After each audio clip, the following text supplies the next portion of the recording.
नहीं है, फिर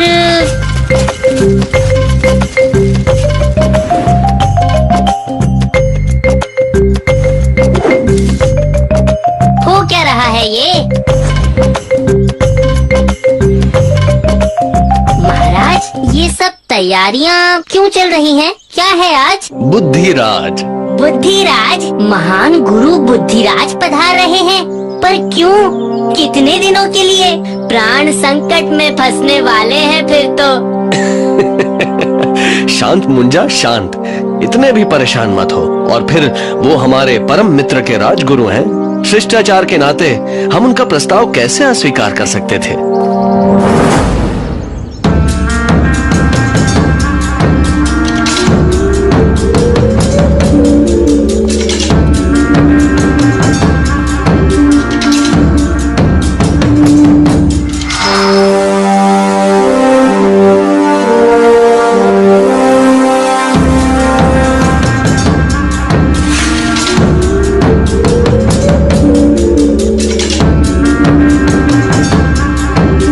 राजा का प्रणाम स्वीकार करें महान राजन विक्रमादित्य।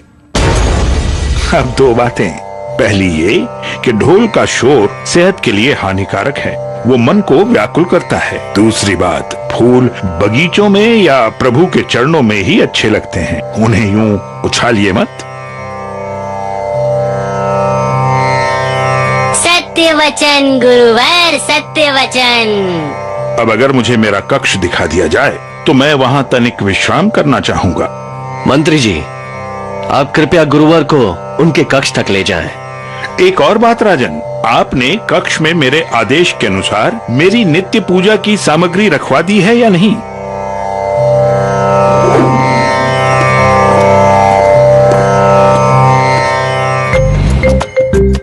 महाराज, कठिन वक्त है, टल जाएगा।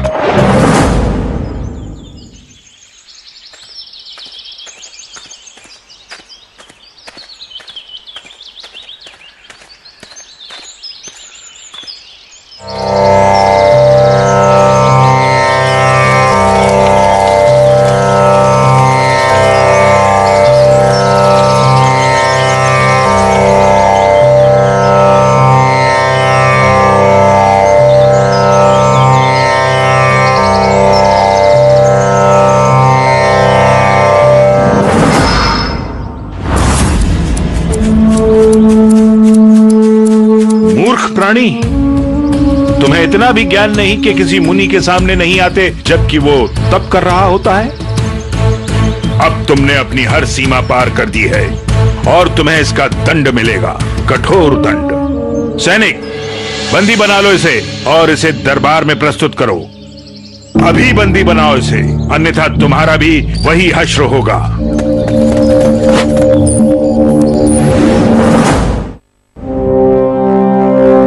इतनी हड़बड़ी में क्यों बुलाया गया है महाराज?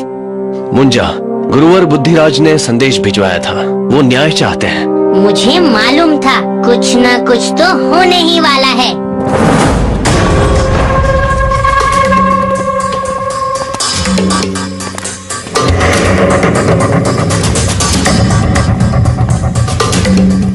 महाराज विक्रमादित्य, मेरा सादर प्रणाम स्वीकार कीजिए और मुझे न्याय दीजिए।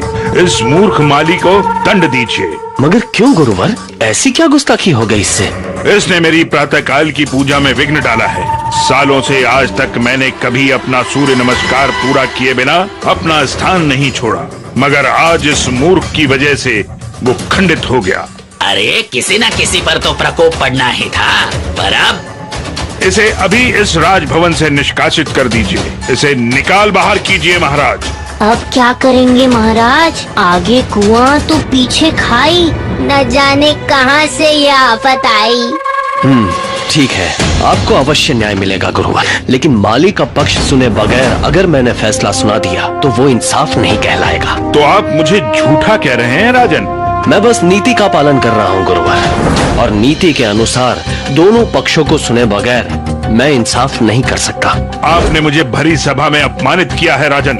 या तो आप इसी वक्त इस माली को दंड दीजिए, वरना मैं मैं आपके इस पूरे राज्य को श्राप दूंगा कि जिस तरह मुझे सूर्य की रोशनी से वंचित किया गया, उसी तरह आपका संपूर्ण राज्य हमेशा हमेशा के लिए सूर्य की रोशनी से वंचित हो जाए।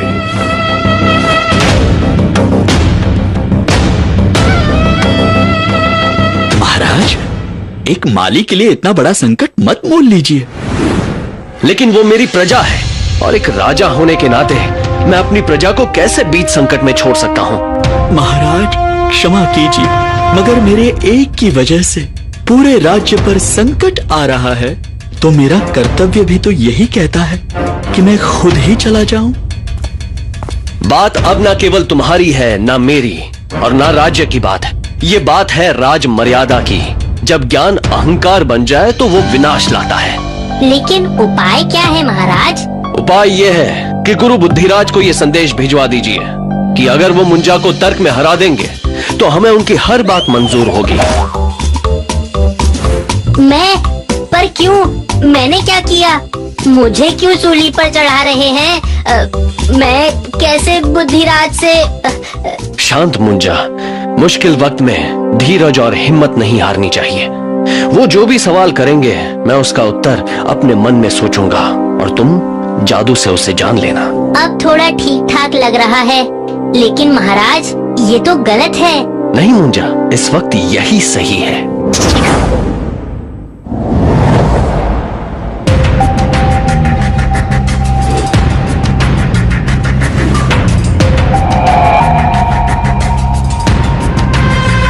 शुरू करो मुंजा। पहला सवाल करने का अवसर मैं तुम्हें देता हूँ, क्योंकि मेरे तो किसी भी सवाल का जवाब तुम दे नहीं पाओगे। परंतु आप बड़े हैं, मैं कैसे पहले कर सकता हूँ? ज्ञान में कोई बड़ा या छोटा नहीं होता। नहीं, मैं तो उम्र की बात कर रहा था। क्या कहा? पहले आप। नहीं, पहले आप। ये मेरा आदेश है। मान जा मेरे बाप। क्या?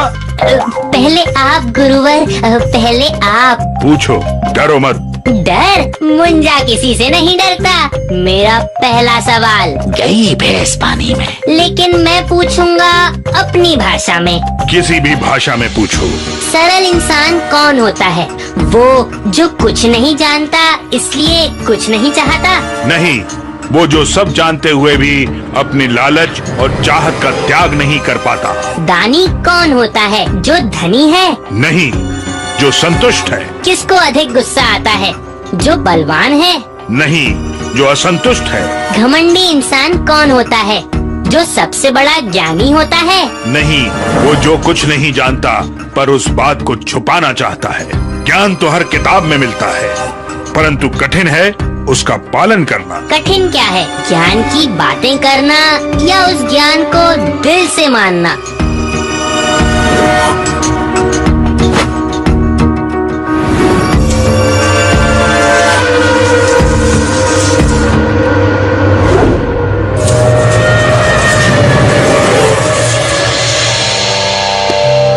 सूर्य की रोशनी को रोककर जो ज्ञान की रोशनी से तुमने मेरा सामना करवाया, उसके लिए मैं हमेशा तुम्हारा आभारी रहूंगा। नहीं, रुकिए गुरुवर, आप हमारे अतिथि हैं। हम आपको यूं ही खाली हाथ नहीं जाने देंगे। लेकिन इतना अवश्य कहूंगा कि घमंड और क्रोध एक ऐसा पर्दा है जो किसी को भी अंधा बना सकता है। हमें उससे बचना चाहिए गुरुवर। मैं खाली हाथ नहीं जा रहा महाराज, बहुत बड़ी सीख लेकर जा रहा हूँ। वाह, क्या बात है! मुंजा महान दिखाई मुंजा महान करे सब मुश्किलों का काम तमाम। तो देखा दोस्तों, केवल ज्ञान हासिल करना ही काफी नहीं होता, उसका जीवन में नियम अनुसार पालन करना भी उतना ही आवश्यक है। तो फिर अब मिलेंगे अगली कहानी में। तब तक के लिए अलविदा।